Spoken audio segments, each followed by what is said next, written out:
Welcome to Business Line's State of the Economy podcast, where you'll find insight, analysis, and the story behind the numbers. Hi, listeners.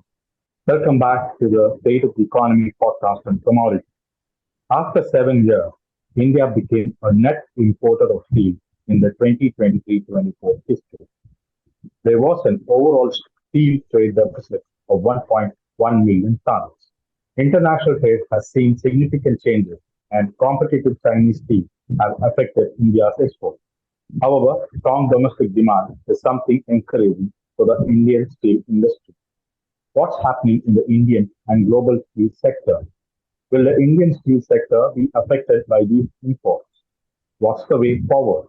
To tell us more about these, we have with us Mr. Sehul Bhatt, Director Research, CRISIL Market Intelligence and Analytics. Welcome to Businessline State of the Economy podcast, Mr. Bhatt. So India has plans to, increase its steel production. We have been seeing that there is an increase in imports of steel into the country. Will this impact the plans to increase steel production by the Indian company? Right. Hi. First of all, thank you for inviting me to the podcast. I think the supply addition in the steel industry is essentially driven by fundamental demand factors. If you look at crude steel production in India for the first 5 months itself of this calendar, we are the only nation where I think the growth is healthy at 14%, and the world production growth has remained neutral. In fact, Indian mills are anticipated to add 55 to 60 million ton of capacity for the next 4 years, which essentially translates to around 33% of capacity addition compared to India's crude steel capacity of 178 million ton as of March 24. We believe that the trend of import increase may not immediately impact capacity addition, as capex is pretty much planned in equilibrium with the demand in current ecosystem. In fact, our view is that despite supply addition, capacity utilization for the industry will remain healthy over the medium term. But yes, the extent of imports will remain monitorable as it creates pricing pressure in the domestic market, and hence what happens as far as announcement of capex post FY28, FY29, that needs to be monitored. So, why has India suddenly become a net importer? Because it was always a net exporter. And suddenly, what is really happening? Right. So, if you look at last fiscal, we had 9.6 million ton of imports vis-a-vis 8.5 million tons of exports. In fact, we became net importer with an overall trade deficit of 1.1 million ton in steel, marking our shift traditionally where we have maintained our net exporter status since 2017. Last year, we turned a net importer. We believe that a strong domestic demand remains a bright spot for the Indian steel industry. However, international trade flow has seen significant changes of late, and weak global markets and competitive Chinese steels have negatively impacted the pricing scenario in the domestic market. Our view is that India's supply addition is pretty much in sync with domestic demand growth, and hence issue is not regarding production gap within the country. We believe that it's clearly because of the price point at which imports are flowing. And to be specific, last fiscal, if you look at April to June quarter, we saw that the prices of landed HRC flowing in from China were 10% lower compared to domestic HRC prices. This year, that extent of gap has reduced from 10% to 6%. So we believe that while the pricing parity, which is now coming into the picture, it's going to somewhere reduce the overall imports because of gap reducing between imported prices and the domestic steel prices. So, what is really pushing up the domestic demand here? Sure. Right. So I think we believe that the domestic demand is very strong. In fact, if you look at the industry trend for the last 3 fiscals, between fiscal 22 to 24, we have seen Indian steel demand growing at a CAGR of 12%.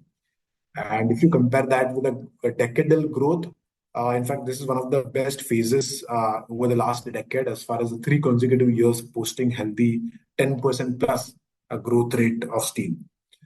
We believe that all the 4 factors which consume of steel, be it building and construction, infrastructure, engineering and plant and machinery, and the auto sector. All these four put together have supported the overall consumption of steel. To be specific, building and construction over the last few years was well supported by what trends we have observed for both construction pace as well as new launches in top 10 cities, as well as we see that the mid and the affordable housing segment across all the metro cities and sub metro cities has been relatively be growing at a better pace compared to the way in which it grew pre-pandemic. On infrastructure, obviously supported by the thrust both from central as well as state government, we see the momentum continuing. And given that infra has a good multiplier effect on all other sectors, that also well supported the consumption of steel. Third, coming to the auto sector, we believe that the capacity utilization levels over the last few years improved across most of the sub verticals or sub segments of auto. And that also has supported the overall consumption of steel from the auto vertical. And lastly, the engineering and the plant and machinery segment was well supported with inching up of private sector's capex cycle. We believe that while the momentum is yet to be achieved at a healthy growth rate, some manufacturing companies have already started putting capex over the last 2-3 years, and that's where the overall consumption of steel also was well supported.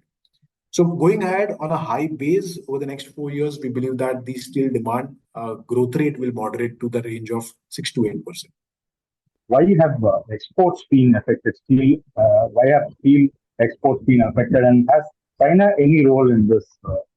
So I think for this, let's first look at global demand scenario. With 2 consecutive years of decline, we believe that this calendar year, global demand is likely to inch up marginally. While the overall demand scenario in the European Union and India will remain healthy, steel demand in China will likely remain muted. However, despite that, we do not see any major decline in production across key nations. And this dynamic essentially brings in the competition between Indian companies and Chinese millers, both in domestic market as well as in global trades. To be specific, again, from India's export destination point of view, top 3 countries which are materially important for our European Union, Vietnam and UAE. If you look at India's exports in fiscal 24, it witnessed only a marginal increase to the extent of 2%.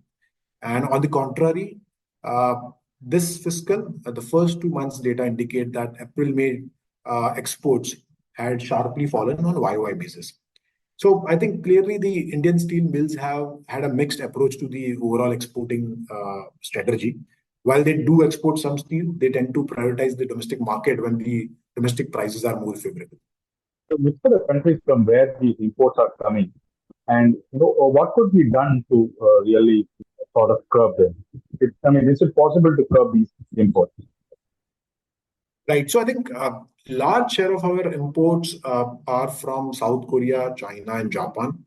And in fact, we have seen for the last few years a notable shift in the overall product distribution in fiscal 24 compared to what was observed in, say, fiscal 2019. We have seen decline in imports of electric sheets, specialty grade steel, and this trend is expected to continue. And we believe that over a medium term, with intervention of PLI, essentially on the production linked scheme, which is aimed to promote and production of specialty grade steel is likely to go up over the next 4 to 5 years. We see that large investments are likely to flow in, especially into the electrical steel category. Across all product categories, we expect investment to the tune of 295 billion rupees. That should translate to production capacity of 25 million ton of specialty steel by fiscal 28. This should help us bring down imports of this category to a large extent. On a broader steel import point of view, I think the market-driven equilibrium should also help us in lowering imports over the medium term. We believe that improving demand in China is already leading to reduced pricing gap, as we discussed previously, and hence concern should be relatively lower.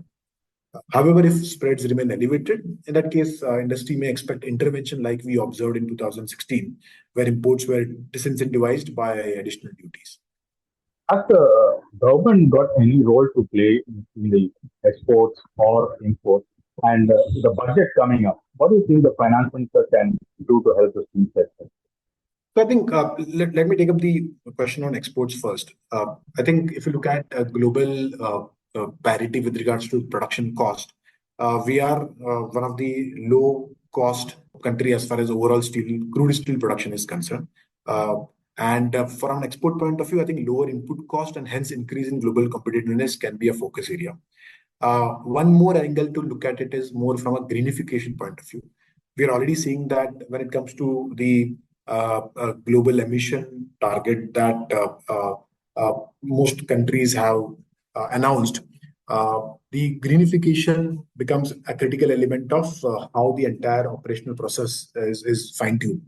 And that's the reason why I think the transition to green steel or greenification in the manufacturing process should be a prime focus area. So over a short term, I think the energy efficiency, renewable energy as a source for the production facilities, I think those are the priority areas that we see of where the export benefit can be better if these companies continue to deploy more capex into the greenification element. From a budget point of view, I think the overall expectation that we hear is the participations expectation on the continuous spending on the government push towards infra verticals, especially on the building and construction and the infrastructure sector, given that it has a long-term multiplier effect on various commodity industry. Also, I think the incentive for steel recycling and imports should be of priority, given that that will boost domestic scrap availability as well. So thank you very much for your very insightful view of the story. Thank you very much. It's been really enlightening to discuss these. Thank you. Thank you.